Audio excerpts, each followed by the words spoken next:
योगी के कर्म न पुण्य रूप होते हैं न पाप रूप, क्योंकि वह कर्तव्य रूप कर्मों को ईश्वर समर्पण करके फलों का त्याग कर निष्काम भाव से करता है। पाप कर्म तो वह कभी करता ही नहीं, क्योंकि वे उसके लिए सर्वदा त्याज्य है। दूसरे साधारण मनुष्यों का कर्म पाप, पुण्य और पुण्य पाप मिश्रित 3 प्रकार का होता है। उपासना में जब चित्त की वृत्तियों को एक लक्ष्य विशेष पर ठहराने का यत्न किया जाता है, तब मन अन्य विषयों में राग होने के कारण उनकी ओर दौड़ता है। विषयों में राग सकाम कर्मों से होता है, इसलिए विषयों से वैराग्य प्राप्त करने के लिए कर्मों में निष्कामता होना आवश्यक है। अर्थात पाप रूप अधर्म कर्म तो त्याज्य होते ही हैं।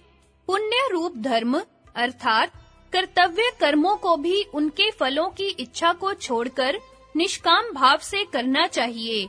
इसलिए उपासना योग बिना कर्म योग की सहायता के सिद्ध नहीं हो सकता, किंतु ये निष्कामता के भाव भी ध्यान द्वारा ही परिपक्व हो सकते हैं। अर्थात कर्म योग की सिद्धि भी उपासना योग की सहायता से ही हो सकती है। इसलिए जिस प्रकार संसार की कोई भी वस्तु सत्व, रजस और तमस के सम्मिश्रण के बिना अपना अस्तित्व नहीं रख सकती, केवल इतना भेद होता है कि कहीं सत्व की प्रधानता होती है, कहीं रज की और कहीं तम की। इसी प्रकार इन तीनों योगों में भी तम रूप उपासना योग चित्त को एक लक्ष्य पर ठहराने वाला, रज रूप निष्काम कर्म योग और सत्व रूप ज्ञान योग, ये तीनों किसी न किसी अंश में बने ही रहते हैं। यह अवश्य होता है कि कहीं उपासना की प्रधानता होती है, कहीं कर्म की और कहीं ज्ञान की। तीनों योगों के 2 मुख्य भेद सांख्य और योग। इन तीनों योगों के 2 मुख्य भेद सांख्य और योग नाम से किए गए हैं। जहाँ भक्ति योग और कर्म योग पर अधिक जोर दिया गया हो, वह योग निष्ठा कहलाती है, और जहाँ ज्ञान को प्रधानता दी जाती है, वह सांख्य निष्ठा कहलाती है। इन दोनों निष्ठाओं का वर्णन सांख्य प्रकरण के आरंभ में विस्तार पूर्वक कर दिया गया है। रूपक द्वारा योग का स्वरूप। योग का दार्शनिक महत्व बतलाकर अब एक रोचक रूपक द्वारा उसके अष्टांग स्वरूप को दिखलाने का यत्न किया जाता है। चित्त और पुरुष का जो अनादि स्व-स्वामी भाव संबंध चला आ रहा है, उसके अनुसार स्वरूप चित्त को अश्व और स्वामी रूप पुरुष को सवार समझना चाहिए। इस अश्व का मुख्य प्रयोजन अपने स्वामी को भोग रूप मार्ग को पूरा कराकर अपवर्ग रूप लक्ष्य तक पहुंचा देना है। यह मार्ग एक पक्की सड़क वाला 4 भागों में विभक्त है। पहला स्थूलभूत, दूसरा सूक्ष्म भूतों से तन्मात्राओं तक, तीसरा अहंकार और चौथा अस्मिता। अंतिम किनारे पर भेद ज्ञान रूपी एक अश्वशाला है। यहाँ इस घोड़े को छोड़ देना पड़ता है और अंतिम लक्ष्य अपवर्ग परमात्मा स्वरूप एक विशाल सुंदर राजभवन है, जहाँ इस सवार को पहुंचा देना घोड़े का मुख्य उद्देश्य है। सकाम कर्म रूप असावधानी से पुरुष घोड़े की पीठ पर से नीचे गिरकर बाग पकड़े हुए घोड़े के इच्छा अनुसार असमर्थता से उसके पीछे घूम रहा है।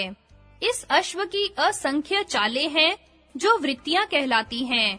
ये 2 प्रकार की हैं। एक क्लिष्ट जो पुरुष के लिए अहितकारी है, दूसरी अक्लिष्ट जो पुरुष के लिए हितकर है। वह 5 अवस्थाओं में रहती है: मूढ़, क्षिप्त, विक्षिप्त, एकाग्र और निरुद्ध। इनमें पहली 3 अवस्थाएं पुरुष के प्रतिकूल हैं, केवल अंतिम 2 अनुकूल हैं।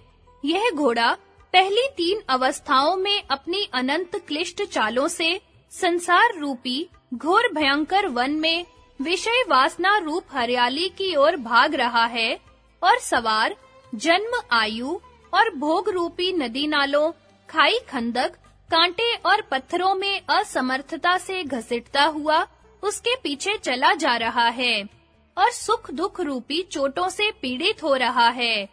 एक अपरिमित समय से उस अवस्था में रहते हुए पुरुष अपने वास्तविक स्वरूप को सर्वथा भूल गया है और घोड़े के साथ एकात्म भाव करके उसके ही विषयों को अपना मानने लगा है। ईश्वर अनुग्रह से जब आध्यात्मिक विषयक सत्शास्त्रों और निःस्वार्थ आप्तकाम योगी गुरुओं के उपदेश से उसको अपने और इस घोड़े के वास्तविक स्वरूप का तथा अपने अंतिम लक्ष्य का पता लगाता है, तब वह यम नियम के साधनों से घोड़े की क्लिष्ट चालों को अक्लिष्ट बनाता है। आसन का सहारा लेकर घोड़े की रकाब पर पैर रखने का यत्न करता है। प्राणायाम की सहायता से रकाब पर पैर जमाने में समर्थ होता है। प्रत्याहार द्वारा वशीकार करके उसकी पीठ पर सवार होने में सफलता प्राप्त करता है। भोग रूपी पक्की सड़क की ओर घोड़े का मुख फेरना धारणा है। घोड़े को उस ओर चलाना आरंभ कर देना ध्यान है और सड़क के निकट पहुंच जाना समाधि है। वितर्क, विचार, आनंद और अस्मिता अनुगत रूप एकाग्रता की अवस्थाओं से क्रमानुसार भोग रूपी मार्ग के स्थूल, सूक्ष्म, अहंकार और अस्मिता रूपी भोगों को समाप्त करता है। विवेक ख्याति द्वारा घोड़े को अश्वशाला में छोड़कर सर्ववृत्ति निरोध अपवर्ग नामक शुद्ध परमात्मा स्वरूप रूपी विशाल राजभवन में पहुंचता है। दूसरे मनोरंजक उदाहरण द्वारा योग का स्वरूप। सिनेमा के साधारण श्वेत रंग की चादर के समान सत्व चित्त का स्वरूप समझना चाहिए। यह विद्युत के सदृश आत्मा के ज्ञान से प्रकाशित हो रहा है। भेद केवल इतना है कि विद्युत जड़ होने के कारण स्वयं सिनेमा के पर्दे का देखने वाला नहीं है, उसको दूसरे चेतन पुरुष देखते हैं। आत्मा ज्ञान स्वरूप होने से अपने ज्ञान के प्रकाश में जो कुछ चित्त में हो रहा है, उसका दृष्टा है। यही चित्त रूपी पर्दा कुछ रज और तम की अधिकता का मैल लिए हुए एक दूसरे अहंकार रूप पर्दे के स्वरूप में प्रकट हो रहा है। यह अहंकार रूपी पर्दा रज और तम की अधिकता का मैल लिए हुए तन्मात्राओं से लेकर सूक्ष्म भूतों रूपी पर्दे के स्वरूप में प्रकट हो रहा है। सूक्ष्म भूतों रूपी पर्दा कुछ रज और तम की अधिकता को लिए हुए 5 स्थूल भूतों रूपी पर्दे के स्वरूप में प्रकट हो रहा है। इस पर्दे पर विषय वासनाओं से युक्त अनंत वृत्तियां सिनेमा के चित्रों के सदृश घूम रही हैं। चित्त रूपी पर्दे में आत्मा के ज्ञान का प्रकाश पड़ रहा है, इसलिए अपने ज्ञान के प्रकाश में जो रूप यह पर्दा धारण करता है, उसका स्वयंएव ही आत्मा को ज्ञान रहता है और अपने ज्ञान स्वरूप में सर्वथा अवस्थित रहते हुए भी चित्त रूपी पर्दे का दृष्टा होने के कारण जैसा आकार यह पर्दा धारण करता है, वैसा ही वह प्रतीत होता है। अष्टांग योग। बहिरंग साधन यम, नियम, आसन, प्राणायाम और प्रत्याहार की सहायता से अंतरंग साधन धारणा, ध्यान और समाधि द्वारा चित्त की वृत्ति रूपी चित्रों का वास्तविक स्वरूप साक्षात्कार होता है।